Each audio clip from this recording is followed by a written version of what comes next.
Market Headlines is ready to provide you information from business, economic and capital market sector. And as the pandemic is still ongoing, we will provide you the latest COVID-19 information. And please stay safe by taking some simple precautions such as physical distancing, wearing a mask, avoiding crowds, cleaning your hands and having less mobility. And with me, Fajar Wayong, this is Market Headlines.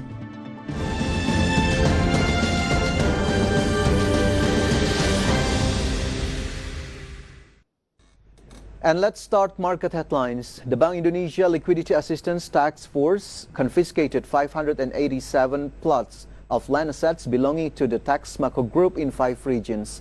With this addition, the task force has so far confiscated a total of 13.12 million square meters of land assets.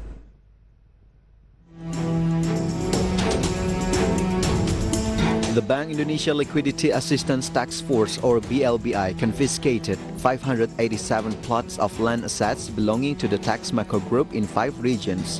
Coordinating Minister for Political, Legal and Security Affairs, Mahfud MD, said the total assets seized were 4.7 million square meters.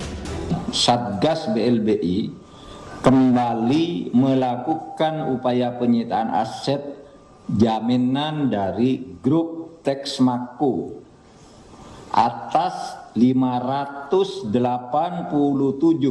bidang tanah yang berlokasi di 5 daerah, yaitu Subang, Sukabumi, Pekalongan, Batu, Padang dengan total luas 4.794.202 meter persegi. Satgas akan terus melakukan upaya berkelanjutan untuk memastikan pengembalian hak tagih negara melalui serangkaian upaya hukum seperti pemblokiran, penyitaan, dan penjualan aset debitur obligor.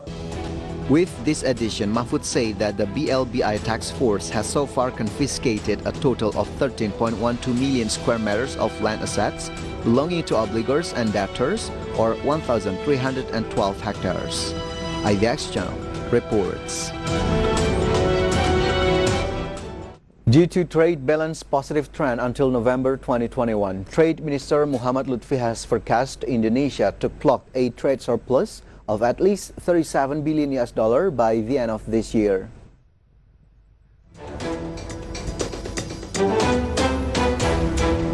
Trade Minister Muhammad Lutfi has forecast Indonesia to clock a trade surplus of at least $37 billion this year.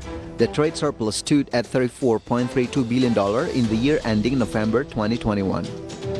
Kalau kita lihat tahun ini, tahun 2021 ini juga akan mencapai 12 miliar dolar.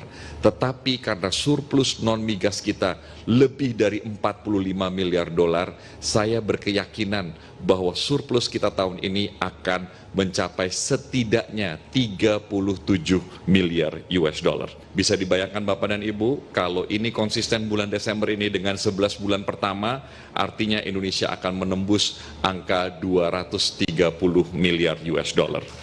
The minister noted that Indonesia's exports in 2021 will be the highest since 2011, when the country's exports were recorded at $203.5 billion. Until November 2021, the country's exports had reached $208 billion. The figure suggests that Indonesia's exports had evolved from primary commodities to processed goods. The minister noted that a decade back, he would have never imagined that steel ore would be one of the country's key export commodities. Currently, the other key export commodities are electronics and automotive. IDX Channel reports.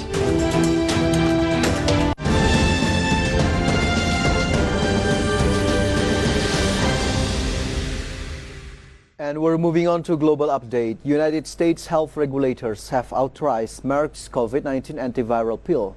Meanwhile, U.S. microchip maker Intel has apologized over its letter, urging suppliers not to source products from China's Xinjiang region. More stories on today's International Minute. The United Kingdom's Foreign Secretary Liz Truss has warned Moscow that any Russian incursion into neighboring Ukraine would be a costly mistake, as tensions continue to rise following a recent troop buildup near the border. She added the only way out of the current situation for Russia was through dialogue and welcomed indications from Moscow that is willing to hold talks with the United States early next year in Geneva. Canada's economy was humming in the final weeks of 2021 at about pre-pandemic levels before the country was hit by a wave of COVID-19 cases and fresh lockdowns. Gross domestic product rose by 0.3% last month, extending the streak of monthly gains to 6, according to a preliminary estimate from Statistics Canada published Thursday. In October, the economy expanded by 0.8%, the agency said. United States health regulators have authorized a second antiviral pill against COVID-19, providing another easy-to-use medication to battle the rising tide of Omicron infections. The U.S. Food and Drug Administration authorized Merck's Molnupiravir on Thursday. The approval comes a day after the agency cleared a competing drug from Pfizer. U.S. microchip maker Intel has apologized following a backlash over its letter urging suppliers not to source products or labor from China's Xinjiang region. The company's letter sparked criticism in China with calls for a boycott.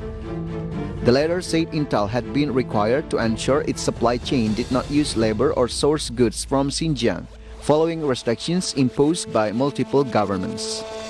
IDX Channel reports.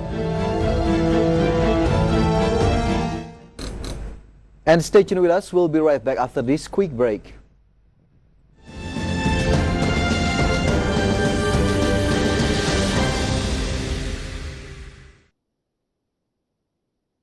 Kini aplikasi mClears hadir di handphone Anda untuk memudahkan transaksi Anda.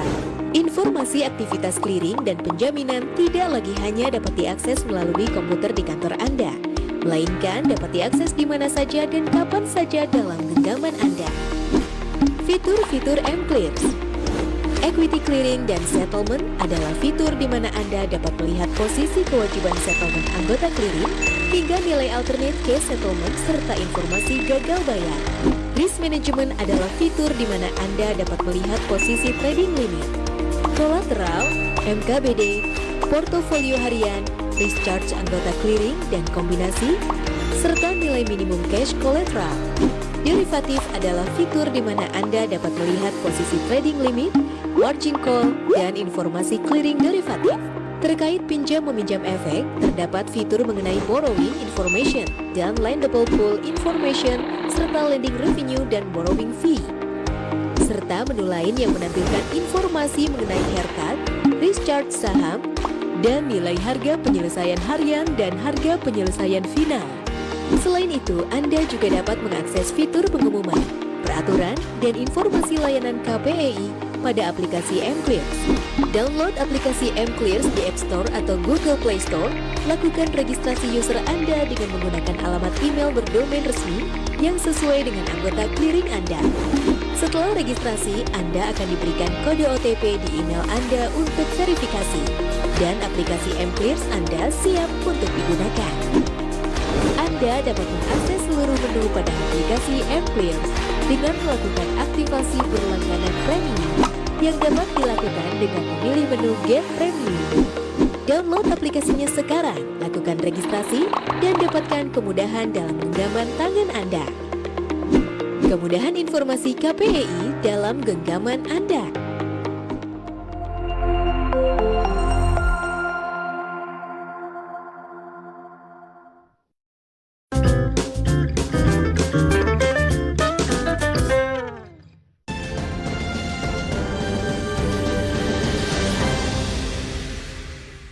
Welcome back on Market Headlines. Ministry of Industry emphasizes that the textile and textile products industry is not a sunset industry. The ministry even revealed that the textile industry is bouncing back.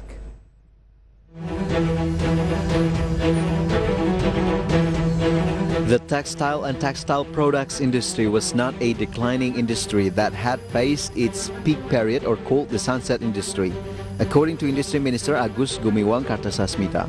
The minister said various parties claimed that the textile industry sector had entered its declining era. However, the minister on the contrary said that the textile industry's performance was bouncing back. Ada pandangan dari berbagai pihak yang mengatakan bahwa ini sunset industri salah besar. Bahkan saya sangat optimis bahwa industri TPT nasional ini akan semakin tumbuh dan tumbuhnya akselerasinya akan cukup baik. The level of textile exports during the period from January to October 2021 also increased by 19% to reach $10.52 million, and investment in the textile industry also rose by 12% to 5.06 trillion rupiah, he remarked. The ministry also encouraged the textile industry sector to contribute to the Industry Ministry's program, specifically targeting import substitution to reach 35%. IDX Channel reports. The Minister of State-Owned Enterprises appointed the Chief of Army Staff General Dudung Abdurrahman as the main commissioner of Pindad. The Minister of State-Owned Enterprises, Erick Thohir, appointed the Chief of Army Staff, General Dudung Abdurrahman, as the main Commissioner of Pindad. Dudung replaces the position of General Andika Perkasa, who previously filled the position. Meanwhile, Dudung Abdurrahman expressed his gratitude for his appointment with the new position as Commissioner of Pindad. Dudung said that in carrying out this task, it is necessary to have support, cooperation and coordination with the commissioners and directors of Pindad. And for information, Pindad is a state-owned manufacturing company engaged in the manufacture of products for the main equipment of military and commercial defense systems in Indonesia. IDX Channel reports. Indonesia needs a total fund of 343.6 trillion rupiah per year to reduce carbon emissions, according to nationally determined contribution until 2030. Energy and transportation are the sectors that require the largest funds. Head of the Fiscal Policy Agency of the Ministry of Finance, Febrio Kacaribu, revealed that Indonesia is committed to addressing climate change through NDC, where Indonesia targets to reduce emissions in 2030 by 29% with its own efforts and 41% through international support. As for this year, the government has renewed its commitment to handling climate change in the country by submitting updated NDC. In fact, this latest document contains a long-term low-carbon strategy and climate resilience 2050, which targets achieving zero carbon emissions by 2060. Fund needed to achieve our NDC target by referring to 2018 second biennial updated report. This was 3,461 trillion rupiah, which is around 266 trillion rupiah per year. The highest needs come from the energy and transportation sectors, and this figure has not yet taken into account the need for adaptation funding, which is also an important aspect in our effort to deal with climate change. Based on our study, the Climate Change Fiscal Framework at Fiscal Policy Agency, to be able to achieve the NDC target by 2030, there is still a funding gap up to 40%. And meantime, the Energy and Mineral Resources Ministry revealed that the utilization of 30% biodiesel in 2021 helped Indonesia save $4.54 billion in foreign exchange. The utilization of 30% biodiesel or B30 in 2020 helped Indonesia save $4.54 billion in foreign exchange, or equivalent to 64.6 trillion rupiah, the Energy and Mineral Resources Ministry has informed. Director of Downstream Oil and Gas Business Development at the Ministry, Suryaningsi, said oil field business entities absorbed 97.89% of the allocated 9.21 million kiloliters of B30. She added it is hoped that the utilization of B30 in 2022 will run smoothly and its percentage utilization and distribution will increase. In addition to B20 and B30, which have been introduced, the government is developing B100 for a new era of green technology and clean energy, especially in the transportation and industrial sectors. Strong collaboration between the government, business entities, and research institutions must continue to be carried out to resolve the challenges to the mandatory use of biofuels in 2022. Director of Fund Distribution at the Palm Oil Plantation Fund Management Agency, Wicky Wibowo, lauded the implementation of B30, which is a mixture of 30% palm oil and 70% diesel. IDX Channel reports. The National Research and Innovation Agency forecasts the Indonesia's economy will grow in the range of 4.7 to 0.12% in 2022. The agency says that the forecast is based on Indonesia's economic growth in 2021.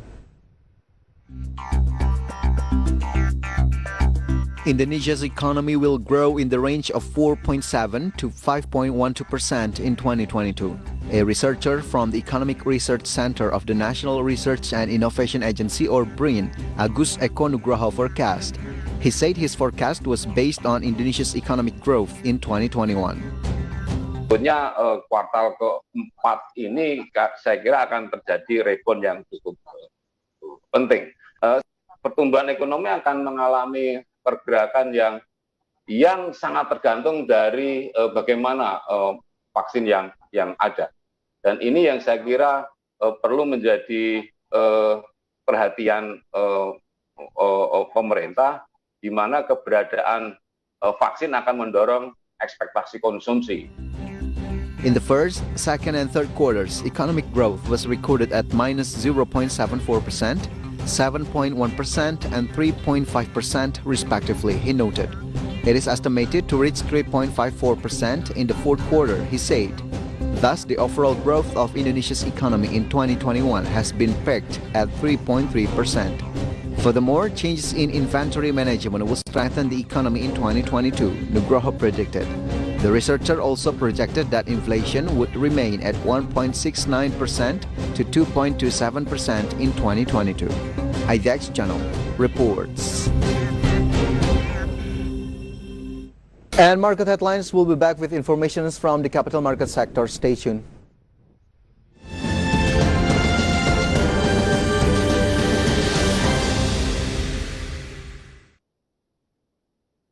Mari kita menjadi pembawa damai dan cinta kasih bagi dunia. Selamat Natal dan Tahun Baru 2022.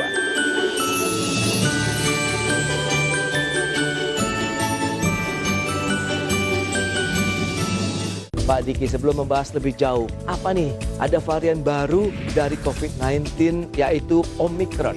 Omicron ini 1,3 kali lebih cepat menular dari Delta varian. Ya, halo pemirsa, nama saya Mangivera Tjong. Saat ini saya menjabat sebagai presenter dan juga associate producer. Saat ini saya membawakan program IDX Conversation Closing, di mana di program tersebut saya menganalisa isu-isu ekonomi yang menarik, baik dari luar negeri maupun juga dari dalam negeri. Tentunya, hingga saat ini saya masih terus belajar dan saya sangat menikmati profesi tersebut.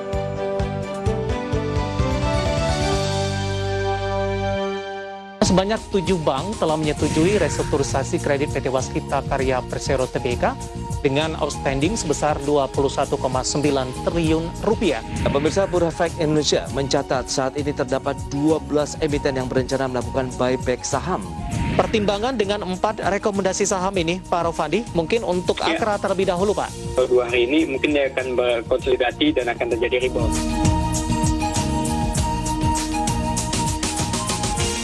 Kementerian Pariwisata dan Ekonomi Kreatif secara tegas akan memperketat bagi para wisatawan asing yang akan liburan ke Bali. Ya, nantinya wisatawan asing harus melakukan swab PCR sebelum keberangkatan. Para wisatawan-wisatawan yang sehat, para wisatawan yang sudah tervaksin. Selama pandemi, banyak armada taksi dari Taksi di Thailand menganggur. Berencana akan melepaskan saham holding BUMN Pertambangan Main ID di Bursa Efek Indonesia.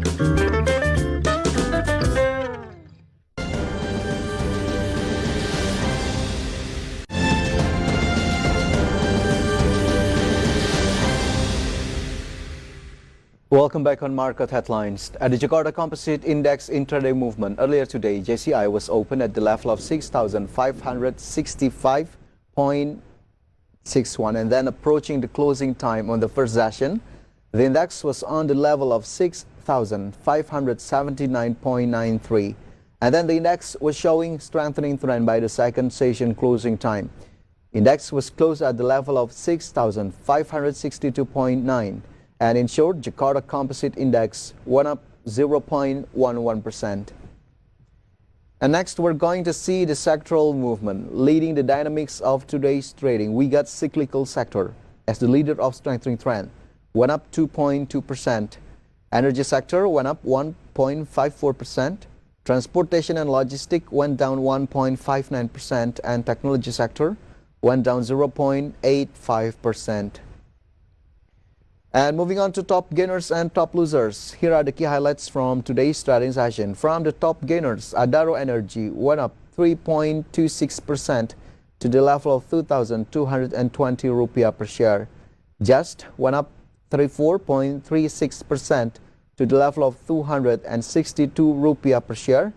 BEPS went up 6.5% to the level of 5,325 rupiah per share. BBYB went up 2.56% to the level of 2,800 rupiah per share. And from the top losers for today's trading, we got Arto went down 2.27% to the level of 17,250 rupiah per share. Merdeka Copper Gold went down 0.77% to the level of 3,860 rupiah per share. Barakat Indonesia went down 0.73% to the level of 4,070 rupiah per share, and Multipolar went down 2.55% to the level of 382 rupiah per share. And from top gainers and top losers, let's see the intraday movement of rupiah towards US dollar. So open at the level of 14,210 rupiah, showing strengthening trend towards US dollar, and it was closed at the level of 14,190, and in summary, rupiah went up 0.3%.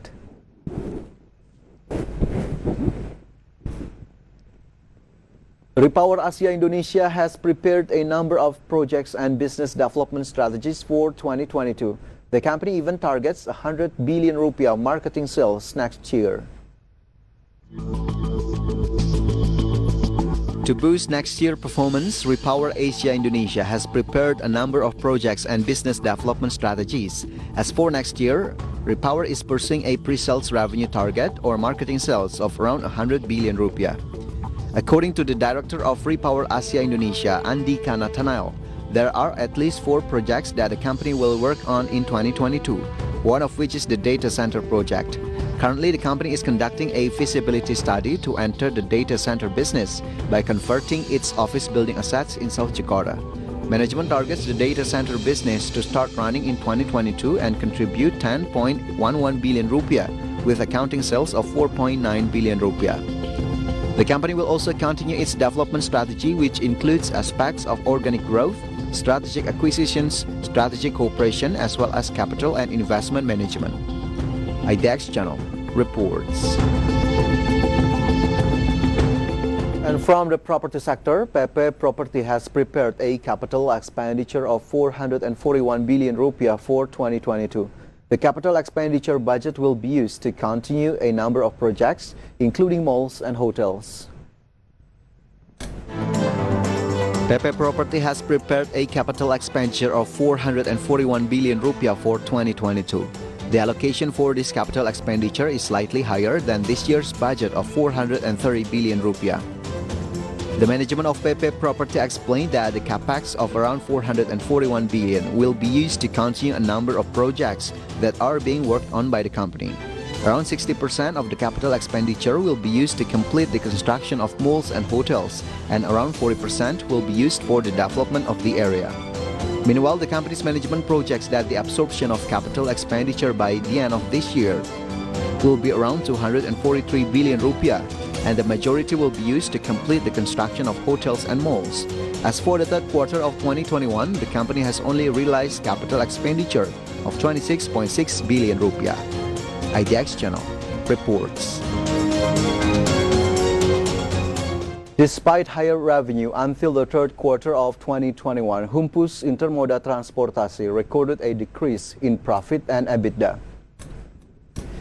The company's financial report shows the company recorded revenues of $84 million, a 93% growth compared to the same period in 2020. But this amount is still far from the company's target of $93.35 million. Meanwhile, the company's EBITDA was recorded at $18 million, or down 43% from 2020. And the company recorded a loss for the year of $0.5 million, a decrease of 107% from 2020, which is far from this year's target of $9.46 million. Meanwhile, this year, the company only absorbed $4.8 million in capital expenditures from the yearly target of $88.4 million.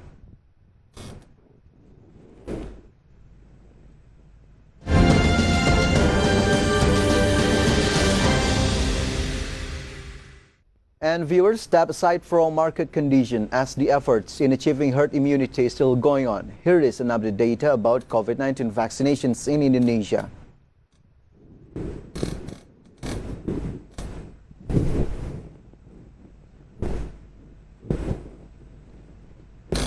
And the news close our market headlines today. Please enjoy our next program on IDX Channel, Your Trustworthy Economic, Business and Capital Market Channel.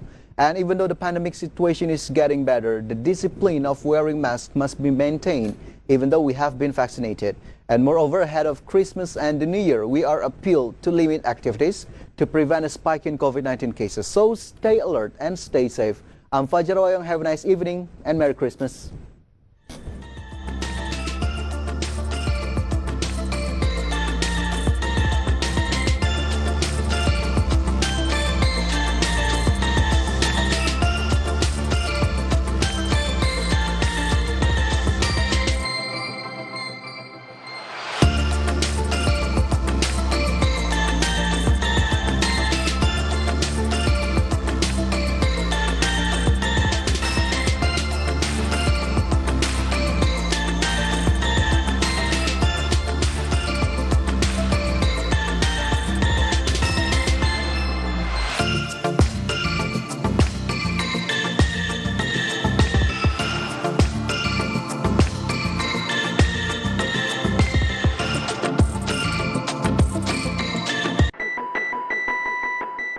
Landasan hukum pasar modal syariah antara lain Undang-Undang Pasar Modal dan Undang-Undang OJK dan Fatwa DSN MUI.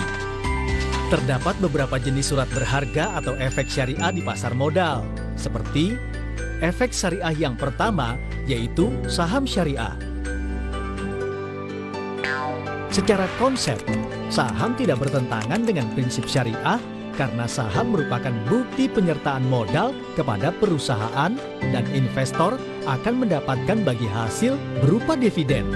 Namun demikian, tidak semua saham dapat langsung dikategorikan sebagai saham syariah.